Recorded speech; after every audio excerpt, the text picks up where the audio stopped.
अस्सलाम वालेकुम, मैं हूं आमिर मिर्ज़ा और आप देख रहे हैं क्राइम वॉच।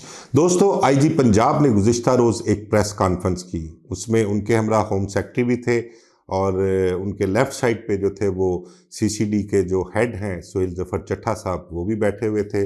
बहुत दबंग गुफ्तगू की, बड़ा क्लियर मैसेज पंजाब की आवाम को दिया उन्होंने। लेकिन उस प्रेस कॉन्फ्रेंस के हवाले से बहुत से अपना कह लें ख़दशात कह लें, बहुत से तहफ़्फ़ुज़ात कह लें लोगों को हैं। कई लोगों से मेरी डिस्कस भी हुई इस हवाले से, तो बहुत से सवालात जो हैं वो लोगों ने उठाए हैं, ख़ासकर दुश्मनदारी के हवाले से और डाला कल्चर के हवाले से, असलहे के हवाले से। लोगों के बहुत से तहफ़्फ़ुज़ात हैं, उन्होंने डिस्कस भी किया, शेयर भी किया। सबसे पहले तो उनका ये कहना था कि पंजाब में हमारे ये किस तरह से डिफ़ाइन किया जाएगा कि डाला कल्चर के हवाले से गुफ्तगू करते हुए उन्होंने कहा कि जायज़ डाले और नाजायज़ डाले कौन से हैं। आया कि नाजायज़ डाले सिर्फ वही हैं जो दुश्मनदार लोग अपने साथ लेकर चलते हैं, अपनी दुश्मनी के खौफ से कि उनके मुखालफिन जो है वो उनको कत्ल ना कर दें, या उनके कोई नुकसान ना पहुँचाएँ, तो वो डालों पर अपने साथ गनमैन लेकर चलते हैं। और क्या वो डाले जायज़ हैं जो अफसरान की, जो सियासतदानों की, बिजनेसमैन कह लें, या जो बाअसर लोग जिन पर कह लें कि हुकूमत का हाथ है, जो हुकूमती सफ़ों में शामिल हैं, वो जो डाले लेकर चलते हैं, क्या वो जायज़ हैं? इस हवाले से एक बहुत ही अपना ताजिर दोस्त हमारे, उन्होंने बड़ा सवाल उठाया। उन्होंने ये कहा कि डाले कल्चर की जो उन्होंने बात की है, इस हवाले से क्या उन्हें अब से कोई 3-4 हफ़्ते कबल डिफेंस फ़ेज़ 9 में पेश आने वाला एक वाक़या नज़र नहीं आया? उनको उस वाक़ये की जो सीसीटीवी फुटेज अभी तक स्टिल सोशल मीडिया पर वायरल है, उसमें उन्हें वो डाला नज़र नहीं आ रहा, उस डाले पे वो गनमैन नज़र नहीं आ रहे। किस तरह से उन्होंने फायरिंग कर रहे हैं, किस तरह से खौफ फैलाया है, क्या उनको वो नज़र नहीं आया? उसके ख़िलाफ़ भी क्या सीसीडी ने कोई कार्रवाई की है? उसके ख़िलाफ़ कोई एक्शन लिया गया है? क्यों नहीं एक्शन लिया गया? क्या वजह है? इसके पीछे क्या महरक़ात हैं? वो लोग कौन थे? इस हवाले से भी बहुत सवालात उठाए जा रहे हैं। इलावा जी, नाजायज़ असलहे के हवाले से जो बात की उन्होंने कि नाजायज़ असलहा जो है वो अगले 15 दिन के अंदर अंदर जमा करवा दें तो कोई कार्रवाई नहीं होगी। अदरवाइज़ बाद में अगर असलहा पकड़ा गया तो उसके ख़िलाफ़ बहुत सख्त कानून जो है वो आ रहा है और उसके मुताबिक ही है वो सज़ाएँ दी जाएंगी। इलावा जी, उन्होंने जो लाइसेंस जारी हुए हैं पंजाब में, उनकी तादाद कोई मेरा ख़्याल 12-14 लाख की तादाद बताई जाती है कि इतना लाइसेंस जो है वो पंजाब में जारी हुआ है टोटल। और उसके अंदराज के कहते हैं कि उसको नए सिरे से आइंदा 15 दिन, आने वाले 15 दिनों के बाद जो है उसका अंदराज जो है वो करवाना पड़ेगा। अब इसकी अंदराज की ज़रूरत क्या है, इसके पीछे क्या महरक़ात हैं, इस हवाले से भी मेरी कई दोस्तों से बात हुई है। उनका कहना ये है कि अब जो हमें महसूस हो रहा है, हमें ये लग रहा है कि ये जो लाइसेंसों का अंदराज नए तरीके से करवाया जा रहा है, इसके पीछे भी कुछ ना कुछ ऐसे महरक़ात होंगे, क्योंकि रियासत और हुकूमत जो है वो इस टाइम एक पेज पर है। और उनका जो एक कह लें कि एम है और एक मकसद जो है उनका, वो ये है कि पंजाब के अवाम को वो उन्होंने महफूज बनाना है, पंजाब से जुराइम का जो है वो ख़ात्मा करना है। इस हवाले से उन्होंने बताया कि जब से सीसीडी का फ़ाल हुआ है, तब से लेकर अब तक जितने एनकाउंटर्स हुए हैं उसमें 700-800 के करीब कुछ लोग मारे जा चुके हैं। और ये तमाम लोग जो मारे जाने वाले थे, इनका आप रिकॉर्ड चेक कर लें, जुराइम पेशा थे, डकैत थे, उजरती कातिल थे, रेपिस्ट थे, और कह लें कि मतलब कि डकैती के दौरान कत्ल किए हुए उन्होंने, भत्ताखोर, तमाम तर का रिकॉर्ड मौजूद है। और ऐसे ऐसे क्रिमिनल भी थे जिन्होंने कुछ 100-100, 150-150 कत्ल भी किया हुआ था। तो इस हवाले से जो सीसीडी की एक बड़ी कामयाबी है, उसकी भी तारीफ़ करनी चाहिए कि उन्होंने इन जुराइम पेशा अफराद का कला कमा किया, उनको कैफ़रे किरदार तक पहुँचाया। और उस हवाले से जो क्राइम का ग्राफ है, वो बहुत हद तक नीचे आ चुका है, इसमें कोई दो राहे नहीं है, कोई शक शुबा नहीं है। लेकिन इस हवाले से जो लोगों के तहफ़्फ़ुज़ात हैं वो अपनी जगह पर कायम हैं। उनका कहना है कि अब ये 14-15 लाख जो लाइसेंस जारी किए हुए हैं इनका दोबारा अंदराज करवाने का मकसद क्या है? आप किसी का भी आईडी कार्ड डालें, उसका नंबर डालें तो उसका तमाम तर डाटा सामने आ जाएगा, किस शख्स को कितने लाइसेंस जारी हुए हैं, किस मद में जारी हुए हैं, कौन कौन से बोर के लाइसेंस हैं।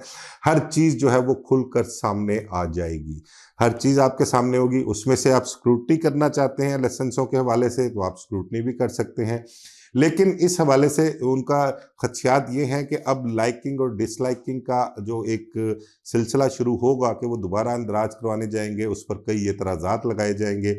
वो एतराज़ात जो हैं वो दूर होते हैं या नहीं होते, और वो दूर करने के लिए वहाँ पर जो लाइसेंस ब्रांच है असले की, वहाँ पर क्या कुछ होगा, कितने पैसे चलेंगे, कितनी रिश्वत दी जाएगी, लोगों के मुंह खुल जाएंगे। उन्होंने कहा कि ये 10-15 लाख लोग जो है ना, अब इनको जलील करने के लिए एक नया स्टेप लिया जा रहा है, ये लोगों का कहना है। ये एक आम सा तासुर दिया जा रहा है। दूसरा, दुश्मनदार लोगों के हवाले से उन्होंने ये कहा, आई साहब ने बड़ा से एडिशनल आईजी साहब ने बड़ा क्लियर मैसेज दिया है कि जी अगर दुश्मनदार लोग जो हैं वो उनको कतन इस चीज़ की इजाज़त नहीं दी जाएगी कि वो डाला कल्चर को फ़रोग़ दें, अपने साथ गनमैन लेके जाएं, अपने घरों पे मोर्चे बना लें और एक खौफ की फ़िज़ा जो कायम रखें। उनके लिए बड़ा क्लियर मैसेज है कि वो 10 से 15 दिन का टाइम दिया है कि 15 दिन है उनके पास। अगर तो वो इस चीज़ से बचना चाहते हैं तो वो सुलह कर ले, और अगर सुलह नहीं करते, उनको ये खदशा है कि इस दुश्मनी की वजह से हमारी जानें जाएंगी, तो वो मुल्क छोड़कर दुबई चले जाएं या किसी और दूसरे मुल्क चले जाएं और वहाँ पर अपने आप को सिक्योर कर लें। इस हवाले से कुछ दोस्तों से बात हुई मेरी, बल्कि कुछ रिटायर्ड पुलिस अफसरान थे, दो एक उनसे मेरी डिस्कशन हुई है। उन्होंने कहा कि अगर सीसीडी का इतना ही खौफ है और वो समझते हैं कि सीसीडी के खौफ की वजह से जो क्राइम का ग्राफ है वो काफ़ी हद तक नीचे आया है, और ये नाजायज़ असला का जो अपने कंपेन चला रहे हैं वो कि जमा करवाया जाए, इस हवाले से वो चाहते हैं कि पंजाब को, पूरे सूबे को असले से पाक भी किया जाए। तो इस हवाले से उनका ये कहना है कि दुश्मनदार ग्रुपों के पर भी अगर एक धाक है, सीसीडी का एक खौफ है, और वो समझते हैं कि वाकई सीसीडी एक ऐसा इदारा बन चुका है जिसका नाम सुनते ही ना सिर्फ जुराइम पेशा अफराद बल्कि दुश्मनदार ग्रुप जो बदमाशी में कदम रखते हैं, जिनके कई कई कत्ल हो चुके हुए हैं, वो भी कांपते हैं। तो सीसीडी की तरफ से तो ऐलान ये किया जाना चाहिए था कि ये दुश्मनदार ग्रुप जो है वो एक कान खोल कर सुन लें, अगर इनकी दुश्मनी में किसी का भी कोई कत्ल हो तो ये इस चीज़ की गारंटी दें कि उस दूसरे ग्रुप को जिसकी तरफ से कुछ एक्ट किया जाएगा, किसी का जानी नुकसान किया जाएगा, उसके खिलाफ फिर कार्रवाई वही होगी जो कार्रवाई पिछले 7-8 महीनों से चल रही है। ये मैसेज उनको देना चाहिए था। और साथ साथ उन्होंने ये भी कहा कि अगर दुश्मनी में कोई कत्ल होता है तो उसका पर्चा सीसीडी पर कराया जाए। उन लोगों का ये मौक़िफ़ है कि वो पर्चा सीसीडी पर कराया जाए, और सीसीडी फिर देखेगी उस दूसरे फरीक को जिसने वो एक्ट किया हो, जिसने किसी पर अटैक किया हो। तो कहने का मकसद ये है कि अगर सीसीडी चाहे, अगर वो समझती है कि वाकई उनका डर खौफ जो है वो दुश्मनदार ग्रुपों में, जुराइम पेशा ग्रुपों को बैठा हुआ है और वो सीसीडी से कांपते हैं, तो सीसीडी फिर ऐसा ऑफर देना उन्हें कि अगर दुश्मनी की बिना पर किसी का कोई कत्ल होता है तो उसकी एफआईआर सीसीडी के खिलाफ दर्ज करवाई जाए, और फिर सीसीडी देखेगी कि उन्होंने इस दुश्मनी को किस तरह से ख़त्म करना है। सुलह के लिए जो तरीक़ाकार माजी में भी दुश्मनदारियों के हवाले से रहा है, मेरा ख्याल से अगर उसको अपनाया जाए, और आजकल तो जो माहौल बना हुआ है, इस माहौल में अगर उन दुश्मनदार ग्रुपों को कह लें कि डंडे के ज़ोर पर या छितरों से भी उनकी सुलह करवाई जा सकती है, तो ये इसमें कोई मज़ाक़ा नहीं है।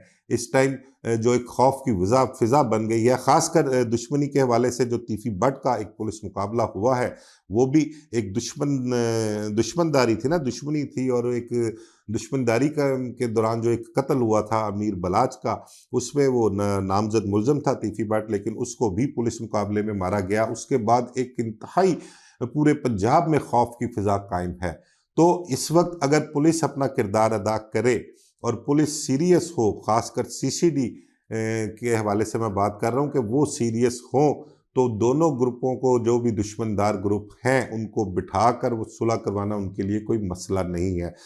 ये मशवरा उनको जो दिया गया है, मेरे हिसाब से तो कह लें कि ये कोई इतना मुफीद मशवरा नहीं है कि दुश्मनदार जो हैं वो एक तो अपने आप को कह लें कि गैर मुसल्ला भी कर लें और अपने एक दूसरे के रहम करम पर भी छोड़ दें। अगर वो इस पर राज़ी नहीं है, घरों में कैद होकर नहीं रह सकते, तो फिर वो मुल्क छोड़ दें। मुल्क से बाहर जाकर किसी दूसरे मुल्क में पनाह ले लें, वहाँ जाकर देखें अपनी दुश्मनियों का उन्होंने क्या करना है। तो ये कोई इतना मुफीद मशवरा तो नहीं लग रहा। बहरहाल इस प्रेस कॉन्फ्रेंस का जो एक मकसद है ना, जो एक मैसेज गया है, वो बिल्कुल सीधा सीधा मैसेज ये है कि पूरे पंजाब में कोई अंडरवर्ल्ड डॉन नहीं, कोई बदमाश नहीं, कोई डेरेदार नहीं, कोई रस्सागीर नहीं। अब सिर्फ पंजाब में एक ही डॉन है और वो है क्राइम कंट्रोल डिपार्टमेंट। उनकी बदमाशी भी है, वही डॉन है, वही रस्सागीर हैं, वही डेरेदार हैं, उन्हीं की चलेगी। जो वो एक्ट करेंगे वही ठीक होगा। और अगर किसी और की तरफ से कोई एक्ट होता है, इनके अगेंस्ट कोई जाते हैं, इनकी पॉलिसी के अगेंस्ट, इनके ऐलानात के अगेंस्ट, और जो कल एक प्रेस कॉन्फ्रेंस हुई है पूरे पंजाब के लोगों के लिए, जो उनको कह लें कि थ्रेट किया गया है, अगर कोई भी उस थ्रेट के अगेंस्ट आता है तो उसका अंजाम जो है वो ठीक नहीं होगा। इस हवाले से बहुत से दोस्त जो हैं वो डिस्कशन कर भी रहे हैं। बहुत सी मुतज़ाद राय जो हैं वो लोगों की प्रेस कॉन्फ्रेंस के हवाले से आ रही हैं और वो कहते हैं कि हमें समझ नहीं आ रही कि इस प्रेस कॉन्फ्रेंस का मकसद क्या था। नाजायज़ असला पहले भी मौजूद था, नाजायज़ असला अब भी लोगों के पास मौजूद होगा। उसकी सज़ा पहले भी थी, उसकी सज़ा आप कुछ थोड़ी सख्त कर देंगे, सज़ा बढ़ा देंगे, उसकी कोई जुर्माना रख देंगे तो कानून में तरमीम की जाएगी। लेकिन ये सारा अमल और उस प्रेस कॉन्फ्रेंस का मकसद वो कहते हैं हमें कुछ समझ नहीं आ रहा। मैंने जो भी आपसे शेयर किया कि बहुत से लोगों की ये इत्तला है, राय है, उनका यही कहना है कि भाई इस प्रेस कॉन्फ्रेंस का मकसद ये है कि बस पंजाब में बस एक ही डॉन है और अब वही डॉन जो है वो पंजाब पे राज करेगा और वो है क्राइम कंट्रोल डिपार्टमेंट। तो जायज़ डाले नाजायज़ डाले, इस हवाले से बड़ा क्लियर मैसेज दिया है। उन्होंने कहा कि यार मुझे समझ नहीं आती कि ये कैसा डिपार्टमेंट बनाया गया है कि जो पूरे पंजाब के अवाम को सिक्योर करना चाह रहा है, उनको सिक्योरिटी दे रहा है। डकैतियाँ, चोरियाँ, रेप, कत्ल, अगवा, भत्ताखोरी, इस सब को ख़त्म करना चाहता है, नाजायज़ असले से उनको पाक करना चाहता है। उन्होंने कहा कि ये समझ से बाहर है कि इन सब को निहत्ता करके, गैर मुसल्ला करके अपनी सिक्योरिटी बढ़ा रहे हैं। अगर ये पंजाब के अवाम को जो सिक्योरिटी दे रहे हैं वो खुद को इतना गैर महफूज क्यों समझते हैं कि उनके साथ गार्ड्स भी हों, कमांडोज भी हों, बुलेट प्रूफ गाड़ियां भी हों, वो अपनी सिक्योरिटी को सख्त से सख्त रखें। तो वो खुद को इतना इनसिक्योर समझते हैं तो वो पंजाब की अवाम जो है उसको सिक्योर किस तरह से करेंगे? ये एक बड़ा सवाल उठाया जा रहा है। बहुत बहस हो रही है कल की प्रेस कॉन्फ्रेंस के बाद। बहुत से तहफ़्फ़ुज़ात हैं, मुतज़ाद गुफ्तगू है जो शहरी कर रहे हैं। शहरी क्या बल्कि बिजनेसमैन तबका जो है वो भी इस हवाले से गुफ्तगू कर रहा है। दुश्मनदार लोग जो हैं वो भी कर रहे हैं। इसका कोई पॉजिटिव हल निकालना चाहिए, उनका कहना है। उनका कहना है कि हुकूमत अगर चाहे तो दो ग्रुपों में सुलह ना हो, ऐसा मुमकिन ही नहीं है। सीसीडी का जितना खौफ है, जिस कदर खौफ इस वक्त बना हुआ है, अगर वो चाहे तो किसी भी ग्रुप की, खा ये ट्रक्का वाला ग्रुप हो, भट्ट बरादरान हो, इनकी दुश्मनी हो, ये 1 घंटे 2 घंटे की बात है, 4 घंटे की बात है कि इस दौरान वो इनको सुलह के लिए बिठा सकते हैं। सिर्फ उनको अपना डंडा जो है वो चलाना पड़ेगा और देखें किस तरह से भागे हुए आते हैं ये सुलह करने के लिए। और हाथ जोड़कर पैरों में बैठकर ये लोग दुश्मनदार ग्रुप जो है सुलह ना करें तो हमारा नाम बदल दीजिएगा। ये एक बहस है जो लोगों में चल रही है। बहरहाल इस हवाले से जो तहफ़्फ़ुज़ात थे, जो मुतज़ाद राय लोगों की हैं, वो आपके साथ शेयर की। इस हवाले से अपना भी फीडबैक दीजिएगा और बताइएगा कमेंट्स में ज़रूर कि जो कल प्रेस कॉन्फ्रेंस की है उसका मकसद क्या था और उसके नताइज जो हैं वो आने वाले दिनों में कुछ बेहतर मुस्बत होंगे या कुछ मनफी नताइज होंगे। इस हवाले से ज़रूर अपने कमेंट्स पास कीजिएगा। मुझे इजाज़त दीजिए। अल्लाह हाफ़िज़।